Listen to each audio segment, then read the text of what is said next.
On the journals approved. Thank you very much, Mr. President. Before we take up other matters, our distinguished colleague, the Senate President pro tempore, wishes to avail of the privilege hour. May we recognize Senator Panfilo Ping Lacson. The President pro tem, Senator Ping Lacson, is recognized.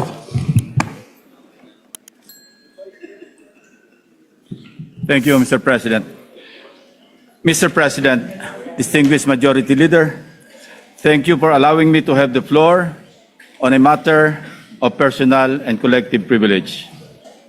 Much as I would like to abide by the elders, what my elders had taught me, that, and I quote, silence is the best response to nonsense.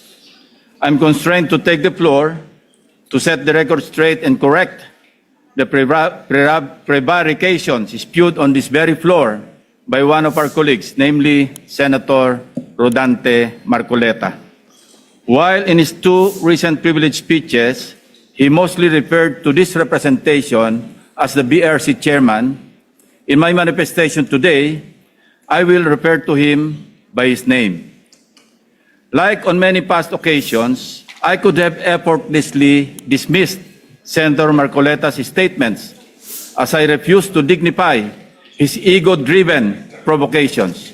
But when the attacks shift from professional to obsessively personal, I must shut the whole political circus down, firmly, completely, and without ambiguity.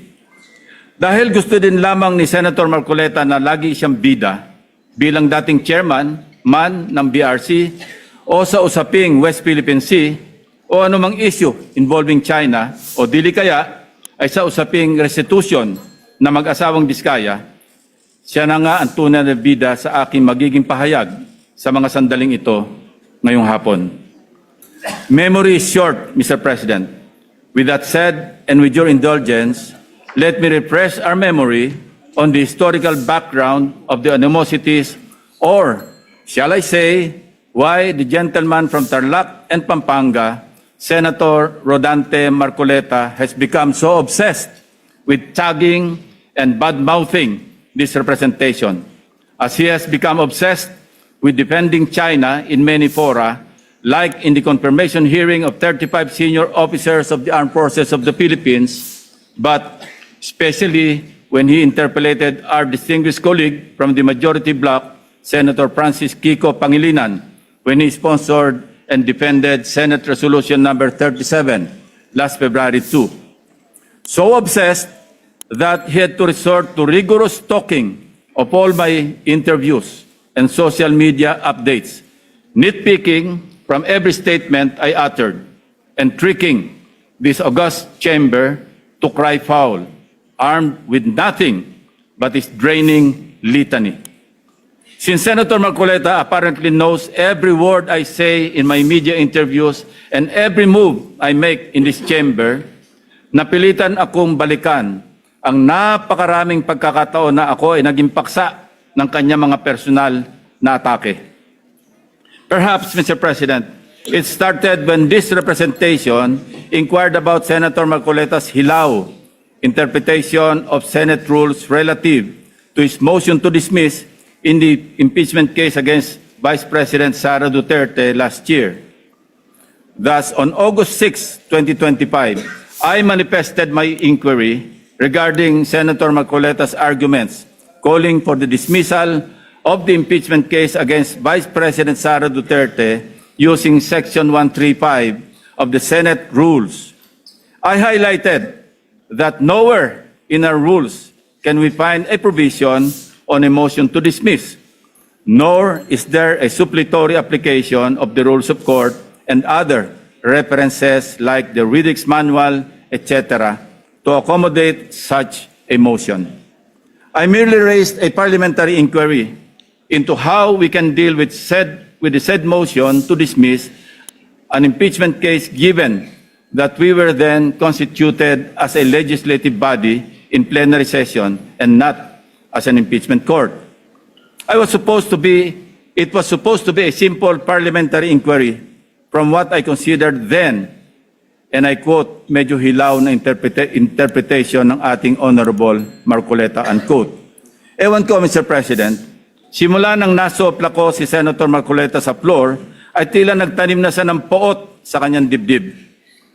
On August 20, 2025, I delivered my first privilege speech entitled Flooded Gates of Corruption to bring to the attention of the Senate and the Filipino people the syndicated corruption in the implementation of flood control projects. Pinaghirapan ko at ng aking team na buuin ang aming mga findings upang maisapubliko ang mga anomalya sa flood control na makakatulong sana sa sinasagawang inquiry in aid of legislation ng Blue Ribbon Committee na noon ay kanya pang pinamumunuan. Ang hindi ko inaasahan, minasama pa ito ni Senator Marcoleta sa pamamagitan ng kanyang TV program noong August 29, 2025. Panoorin po natin ang mga portions ng video.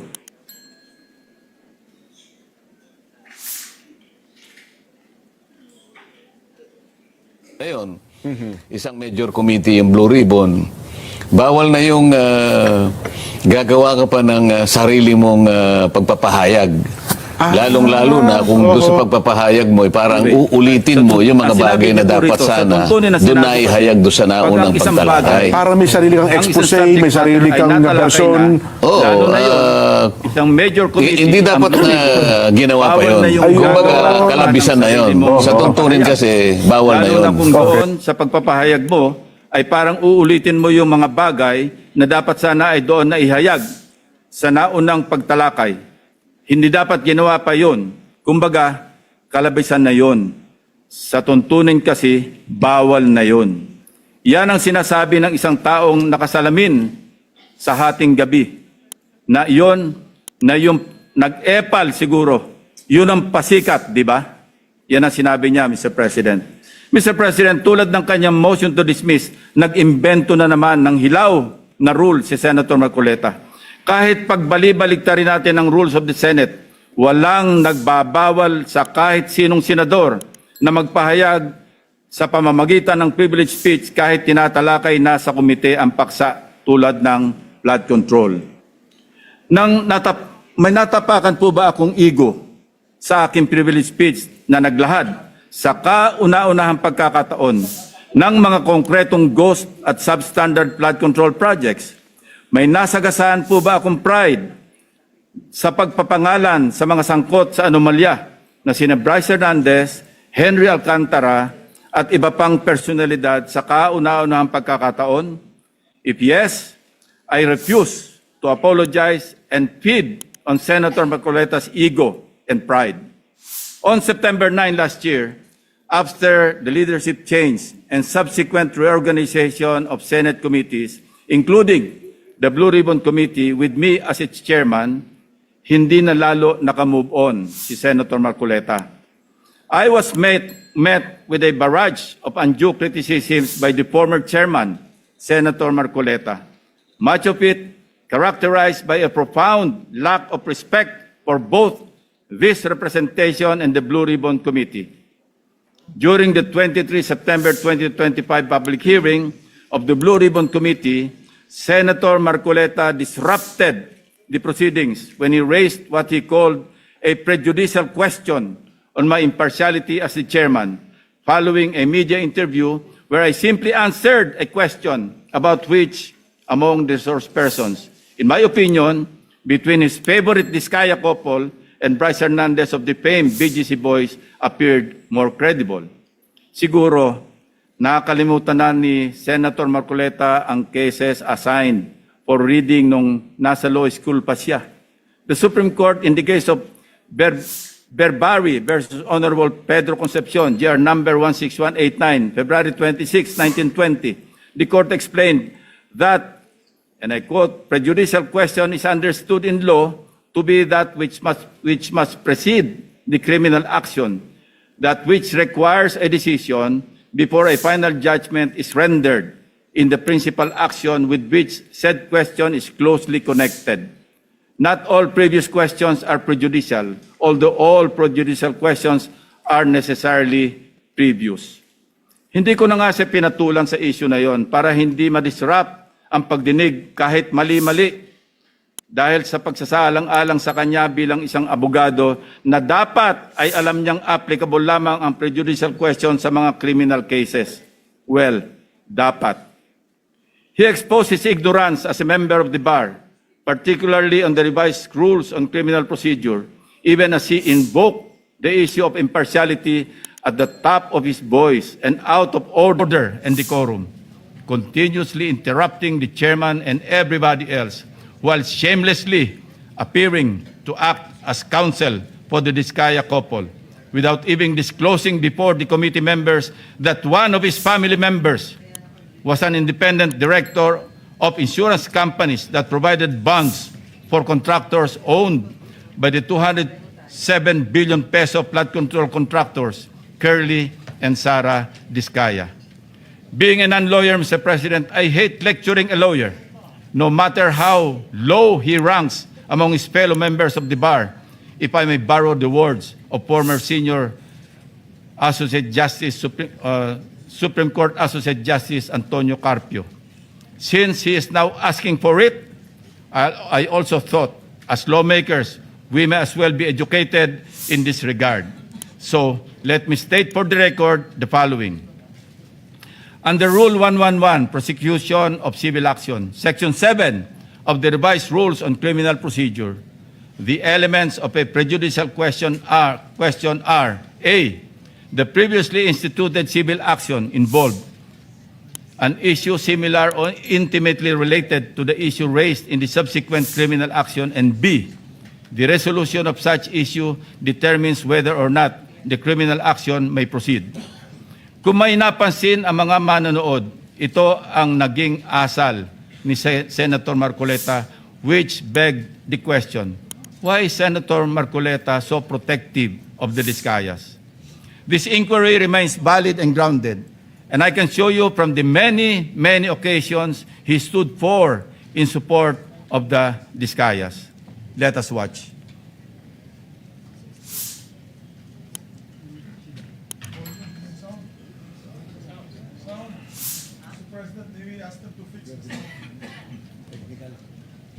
May I ask for 1 minute suspension, Mr. President? Session suspended. The technical department fixed the sound. Technical, go ahead, you play back. If you're ready. I'm raising prejudicial question. Ang mangyayari nito, so, mas credible si Bryce kaysa Diskaya. Bakit gano'n? Why are you so protective of the Diskaya? Why are you so protective? Nagmamadali daw po ako na mabigyan sila ng witness protection program. Yun po yung sinasabi ng batas eh. Pag hiningi nila with their consent, sapagkat nanganganib ang buhay niya, hindi ka magmamadali. Ilalagay ko po ba sa kamay ko ang kaligtasan ng mag-asawa na yun? Kinakailangang magsoli po sila ng mga nakulimbat nila, which to my mind is not correct. Paano mo sasabihin na magre-restitute ang isang tao? Meron na bang findings kung magkano i-restitute on how it can be restituted? Nag-a-apply pa lang eh. What is the reason behind the law? So that we can get justice, and justice can only be attained if there is restitution. So that is the principle behind all of these things that we are talking about now. Mr. Secretary, restitution will come after. It cannot be... Sir, it can come before or after, sir. It can come before. You cite the law that it come before. Yung Diskaya, to my mind, were the first to apply under the witness protection program. Ang problema po doon, kung wala namang korte pa pong nagsasabi kung talagang sila'y nagnakaw o nakapagnakaw, sino pong magkukwenta noon? Problem is, ang sabi ng dating DOJ Secretary, ba hindi, kinakailangan isoli muna yung mga pinagnanakaw. So, paano ngayon siya mapuprocess if that was dangled? So, ang tinatanong ko nga sa inyo, hindi sa sinungaling. Kayo ang nagbigay na ng condition kasi. Did you agree that you restitute any money to the DOJ? Wala po kang maibibigay po. At saka... yun na nga, because wala kang maibigay, hindi kanya ipoprocess under the witness protection program. Is that not correct? So pinipili nyo yung gusto nyo i-process. Ngayon, kung ayaw ninyong bigyan sila ng protection under that law, kaya siguro umayaw na sila sa ICI. Mr. President, it is also coincidental that multiple news outlets revealed a damning link between Senator Marcoleta and the Discayas. In one news story, a relative of Senator Marcoleta was said to hold a directorship at Stronghold Incorporated and Milestone Guarantee insurance companies that provided bonds for contractors owned by the flood control king and queen, Curly and Sara Discaya, at the center of a multi-billion peso flood control corruption scandal, raising conflict of interest questions in a high-profile Senate probe. Hindi pa po dito nagtatapos ang pagbibida ni Senator Marcoleta. Noong September 25, 2025, nagpresenta si Senator Marcoleta ng surprise witness sa katauhan ni Mr. Orly Gutesa. As chairman, I did not raise any objection to members like him introducing surprise witnesses during the proceedings at that time, as long as it can help in unearthing the truth behind the flood control mess, including and most importantly, exposing the masterminds, if evidence warrants.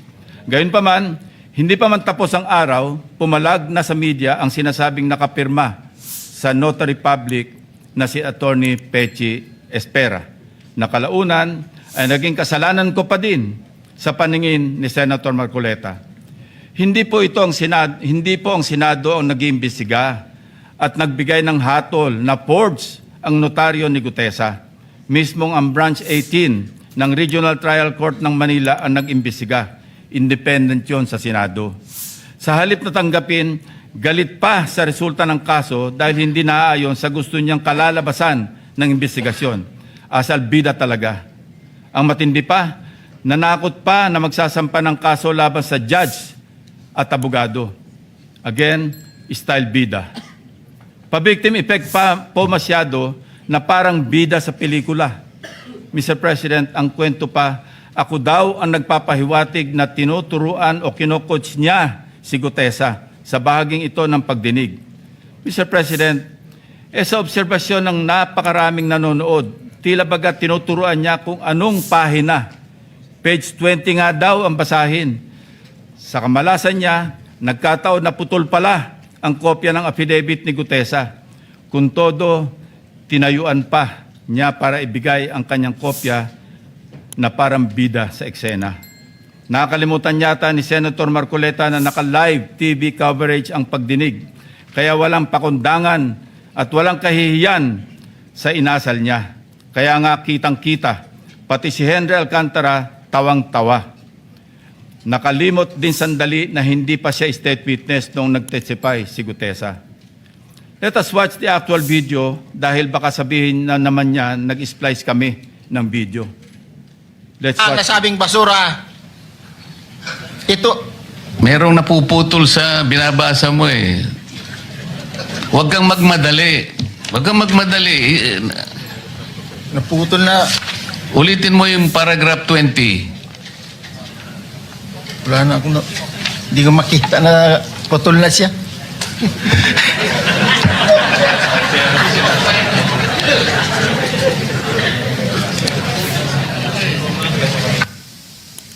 I strongly deny that I made mention of him coaching Gutesa, Mr. President. Ulitin ko, sakaling hindi pa rin talaga magets, tinanggap pa rin ng komite ang sinumpang salaysay ni Gutesa bilang valid at bahagi ng record dahil sa katotohanan siya ay personal na humarap at nagpatunay under oath ng nilalaman ng kanyang affidavit. Ang masama, Mr. President, tinanggap naman natin sa record ang testimonya ni Mr. Gutesa. Hindi pa rin tumitigil sa kakareklamo si Senator Marcoleta. Mr. President, ang tunay na issue hindi ang forged na affidavit kundi ang biglaang pagtatago at pagkawala ni Gutesa. For the information of this body, Mr. Gutesa, who was presented as a witness by Senator Marcoleta, has been unavailable since his initial appearance. Moreover, the committee made the option for Senate protection available to him, but he declined as evidenced by his signed waiver. And we are dutiful in locating him, Mr. President. Pinuntahan namin ang lahat ng addresses para mayabot ang imbitasyon ng komite and even rigorously visited our CCTV camera footage.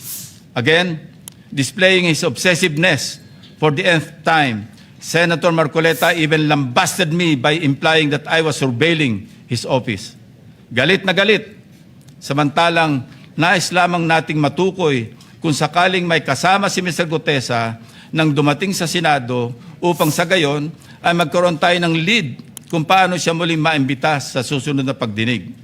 Hindi ko na nga pinalaki ang aking mga obserbasyon sa paksang ito, Mr. President.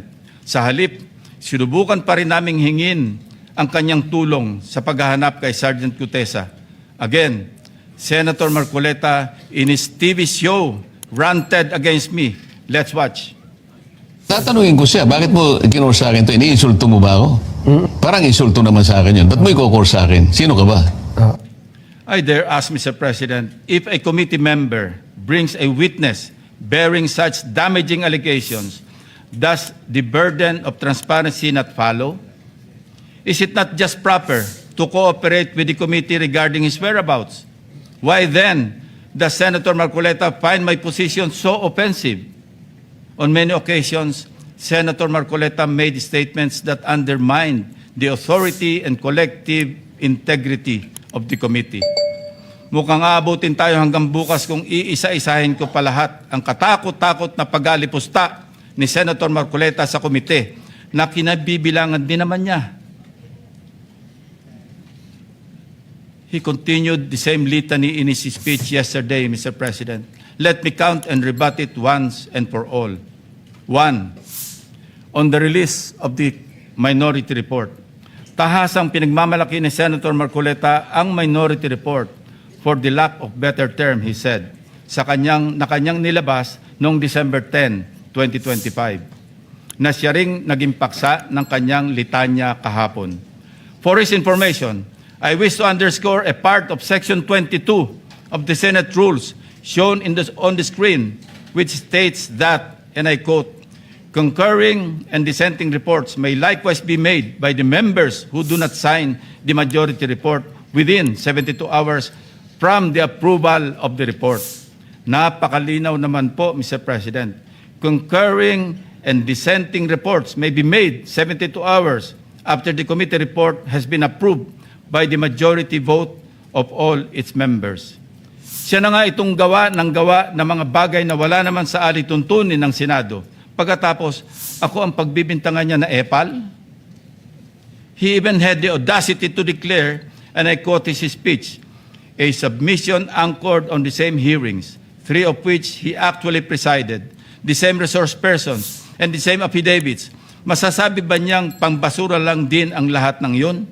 At this point, Senator Marcoleta must know that rhetorical fallacies do not amuse me, Mr. President. If the release of this so-called minority report and its contents did not amount to a direct affront to the chairman and to the committee as a collegial body, then I'm not sure what is. May I also emphasize, Mr. President, that this same report brazenly stated that, and I quote, the BRC, Blue Ribbon Committee, cannot and should no longer compete with the National Prosecution Services and eventually the judiciary in finally disposing of these cases, unquote. Clearly implying that the committee must conclude its proceedings. Mr. President, sino ba siya para pangunahan ang chairman at ang mayorya na miyembro ng committee? Wala sa lugar, wala sa hulog. Saganang akin lang din naman, kagulat-gulat po ba ang naging reaksyon ng representasyon na ito na walang lugar ang ulat na yan kundi sa basurahan? Kayo na ang humusga, Mr. President. Number 2, let us go to the BRC draft partial committee report na pinamahagi ng komite noon pang ika-11 ng Pebrero nitong taon. Na sa mismong araw na ito ay 1 buwan na ang nakakalipas. Na siyempre ay laman din ng only reklamo ni Senator Marcoleta. Anya, ang natanggap ng kanyang opisina ay isang PDF file or document na may watermark ng bawat opisina na nakatanggap nito na wala man lang daw pirma ng chairman ng komite. Natural, Walang pirma dahil advance copies lang naman ang pinadala namin sa opisina ng lahat ng members. Common sense naman po, Mr. President, na binigyan ng soft copy ang bawat miyembro upang madaling mabasa at mapag-aralan ng ang lahat ng nilalaman nito simultaneously. Properly informed naman po ang mga staff ng mga senador na available mula sa aming opisina ang pisikal na kopya na lagpas 400 pages ng committee report upang mapirmahan sa hudyat ng mga ginagalang na miyembro ng committee. Ang ating inisyatibo upang pabilisin ang tamang proseso ay talagang masama pa rin sa paningin ni Senator Marcoleta. Tulad ng ginagawa din naman ng ibang miyembro ng komite, panay din ang follow-up namin sa kanyang opisina na kung nais na ba niyang pumirma sa printed copy ng report, kahit ay dissent remark ay wala siyang ginawa. Bakit ngayon ay maghahanap siya ng Blue Ribbon Committee report na nakatenga sa kanyang opisina nung isang buwan pa? Incidentally, as of yesterday, only Senator Bam Aquino has affixed his signature on the partial committee report. It goes without saying that I respect each and every member's decision when they will sign the report, if at all. What I despise is Senator Marcoleta's audacity to lie about his inability to sign the same by citing an untruthful reason for not signing, Mr. President. Number 3, pinipilit niya rin na ilabas ko ang listahan ng 67 contractors. He said in his speech, and I quote, in his press release dated August 10, 2025, posted on the Senate website, the BRC chairman disclosed that House members called him and that he had a list of 67 congressmen who are contractors. Yet, he did not summon them to any BRC hearing. Why did he not name them to be fair to the rest of the members of the House of Representatives? Ito po ang tunay na splice, Mr. President. Kung babasahin lang po ni Ginoong Marcoleta ang susunod na sentence, malinaw na malinaw po ito. And I'd like to paraphrase. Lacson clarified that he merely asked a congressman friend from the lower house and that, again I quote, I chuckled and said, I don't have a list. Ulitin ko po, noon at hanggang ngayon, kahit ipagpilitan at isplice ng kung sino, wala akong listahan at wala akong sinasabing may hawak akong listahan ng mga tinuguroang contractors. Wala akong pangalan. Alam mo yung 67 na contractors na naging congressmen or yung congressmen contractors, nakuha ko yan sa isang member ng House noong kasisimula pa lamang ng 19th Congress 2022. Number 4, madiin din po ang pag-question ni Senator Marcoleta sa interparliamentary courtesy. He said, and I quote, this doctrine, Mr. President, which is not even part of our rules, is not absolute. And then he added, if anything, those who occupy the highest offices in the government must be the first to answer, not the last to be asked, unquote. Senator Marcoleta even mentioned, again, and I quote, the members of Congress have no immunity from investigation, subpoena, or public scrutiny, unquote. Mr. President, hypothetically, if the House of Representatives initiates an investigation on Senator Marcoleta's statements of contributions and expenditures, or SOSE, over an alleged discrepancy, would the Honorable Senator stand by his position to disregard interparliamentary courtesy? If his former colleagues were to issue a subpoena, a show cause order, or even a warrant of arrest, would he still argue about the relevance of interparliamentary courtesy? Ito po ang tunay na hypothetical question, Mr. President. Lest we forget, 2 taon pa lamang ang nakakalipas, siya mismo ang nagsisisigaw sa House of Representatives at nag-motion na i-terminate ang budget deliberations para bigyan ng parliamentary courtesy ang Office of the Vice President. In his words, Mr. President, Parliamentary procedures, Madam Chair, grow from or are enriched by traditions, experiences, and precedents. You may not like the person. You may not like her presence here, but you have to respect the office of the Vice President. That is all. Because that is guided by the tradition. Kahapon po, kagaya po na sinabi nila, wala nang pinagtanong sa office of the President. And that is correct. That is in line with that tradition. Such hypocrisy, such double standard, such a farce that does not dignify an answer, Mr. President. Incidentally, since I mentioned this SOSE case with the COMELEC in violation of the Omnibus Election Code, kung ninanais ko lamang na ipahamak siya, ay naghain na sana po ako ng Senate resolution calling for an inquiry in aid of legislation para ipatawag ang mga COMELEC officials upang ipaliwanag bakit masyadong delayed ang usaping ito. When the issue of Senator Marcoleta's failure to disclose his campaign contributors in his SOSE surfaced, our dear colleague tried to clarify the matter. In fact, during his own show, sa Ganang Mamamayan, dated November 8, 2025, he made the following disclosure. Please watch. Nelson, alam mo, mga kaibigan ko, nagbigay sa akin talaga. Alam mo, pakiusap lang nila. Isa lang. Tanggapin mo ang tulong namin sa'yo. Okay. Congressman ako noon, Kong. Kami po ay naniniwala na karapat dapat kang makarating sa Senado. Tanggapin mo ang lagang to. Marami sila. Isa lang ang kanilang pakiusap sa akin. Ano po yun? Eh sana wag mo na kaming i-disclose ang identity.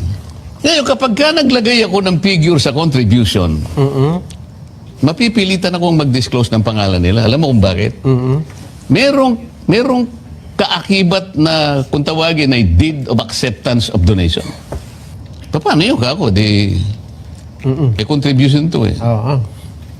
Hindi, sabi niya, binigay ko nga sa'yo, contribution, pero utang na loob mo sa akin yan. Ituring mo na lang na utang, sabi niya, di ba? Loan.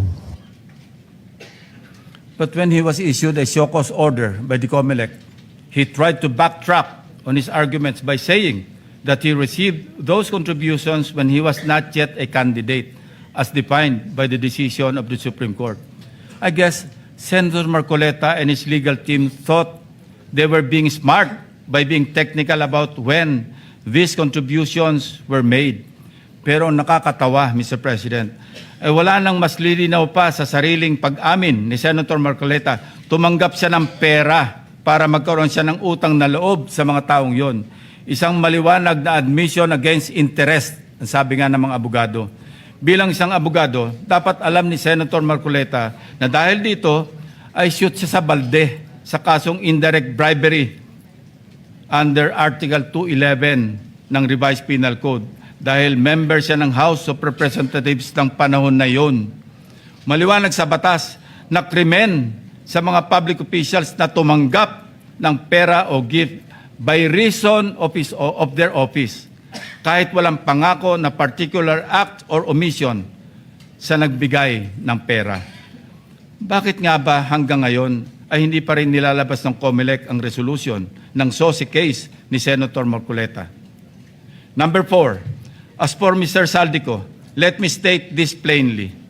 2 beses nating siyang naimbitahan para personal na humarap at personal na mag-testify sa komite. He needs to appear and substantiate the statements he posted on his Facebook account. Twice, he refused, citing medical and security reasons.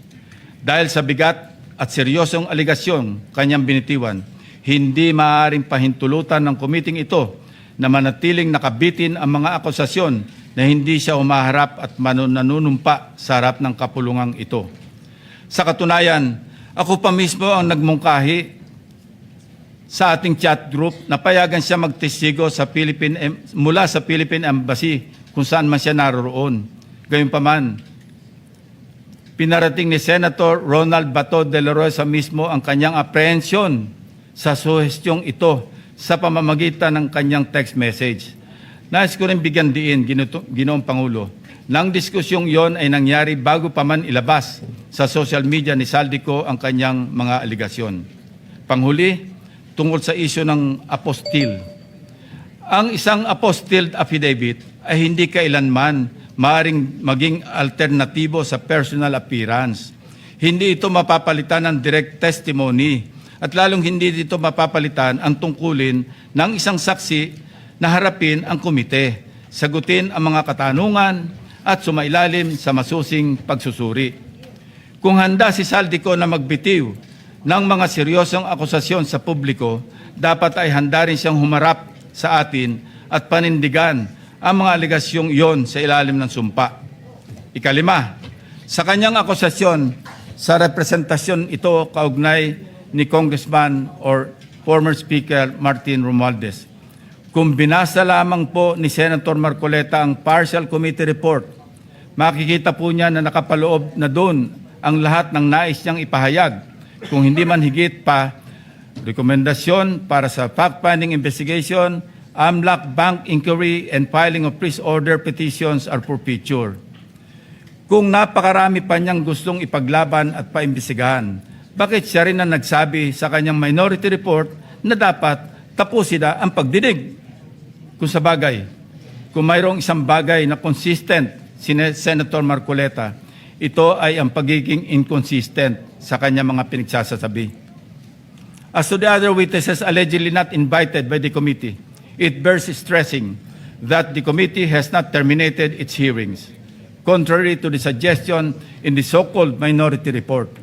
The intention at this stage is simply to have the partial committee report filed and sponsored in order to reflect the evidence received thus far and to allow the committee to consider the next steps, taking into account the views of the members on other areas that may be pursued as the path forward toward the eventual conclusion of the hearings. As to the other matters raised under the rules of the Blue Ribbon, the chairman serves as the chief executive officer of the committee and, as such, exercises broad discretion over matters pending before it, including the invitation of witnesses. Members may suggest witnesses or move for the invitation during a hearing, and if such motion is approved by the members of the committee, the same will, of course, be respected by the chair. Pang-anim, sa kawalang kamatayang i-give up ang KIG remark na umabot din sa isang full privilege speech upang ipangalandakan na ako ay nasa likod ng pag-splice ng kanyang video upang siya ay siraan. His statement, and I quote, verbatim, Mr. President, ang gawin natin po para madali, i-give up natin ang KIG. Then, mako-coordinate na natin lahat, unquote. Is that merely suggestive, Mr. President? Ito ay kasing kintab ng bumbunan na nasinagan ng tirik na araw sa tanghalin tapat, Mr. President. Sapat lang kanyang hindi matapos-tapos na paliwanag na kesyo hypothetical daw, kesyo joke lang daw, ayon sa kanyang mga pahayag at kalaunan ay gusto pa niya amyendahan o i-correct ang journal ng Committee on National Defense of the Commission on Appointments. Mag-ingat po tayo rito, Mr. President, sa kanyang gusto mangyari. Your Honor, being the chairman of the Commission on Appointments and some of us here as members, we must study diligently the legal implications of Senator Marcoleta's motion now pending before the Commission on Appointments. Anyway, going back to his, i-give up natin yung KIG statement na in-splice ko daw, na marin ko pinabubulaanan. Ang masasabi ko bilang analogy sa kanyang sitwasyon ay ganito. When one looks the same as when he does before going to bed at night, how can there be splicing? Inversely, Mr. President, when one looks different going to work during daytime from before going to bed at night, that's when splicing becomes evident. Matanong ko lang po, sino ngayon ang magaling mag-splice, Mr. President? Hindi ko kasalanan ng mga salitang nagmula sa sarili niyang bibig. May tawag nga dito ang mga Gen Z, classic case of gaslighting. Number 7, sangkatutak na ang mga pahayag ni Senator Marcoleta na napakalinaw na hindi pumapabor sa ating pambansang interes. Sangkatutak na rin ang mga nagbigay ng kanilang mga negatibong reaksyon. Ngunit sa hulit-huli ako pa rin ang sinisisi ni Senator Marcoleta. He even went far beyond by debunking and undermining the historical facts about Tomas Cloma. Senator Marcoleta said, I was all wrong when I said that the Spratlys was discovered and consequently occupied and owned by lawyer and businessman Tomas Cloma, citing the principle of terra nullius or res nullius. It was for him a historical distortion. Curiously, Mr. President, these narratives align with those of the Chinese narratives, plucked directly from the People's Republic of China's Ministry of Foreign Affairs official website, Mr. President. Let's show the slides.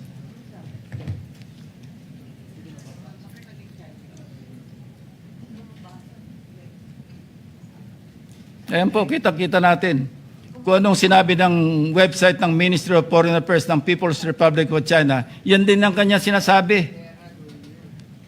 Now, Senator Marcoleta speaks of a pattern that he himself built in his head to discredit this representation. But if we backtrack the events that transpired in the past several months, one thing is crystal clear. When cornered by the fault of his own doing, he employs a diversionary maneuver, pathetically stretching the conversation, no matter how illogical, until people get drained and tired. Just as a squid squirts ink to darken the water and blind everyone around while it swims away, a person may throw out irrelevant issues, fake scandals, or emotional outbursts to distract the public from the actual evidence or the main point of an investigation. After all is said and done, I am tempted to ask these questions, Mr. President. On the West Philippine Sea, which side of the South China Sea is Senator Marcoleta on? On the anomalous graph-ridden flood control projects, is Senator Marcoleta for the Discayas or the people of the Philippines? I think we know the answers, Mr. President. Thank you, distinguished colleagues, and thank you, Mr. President. Majority Leader.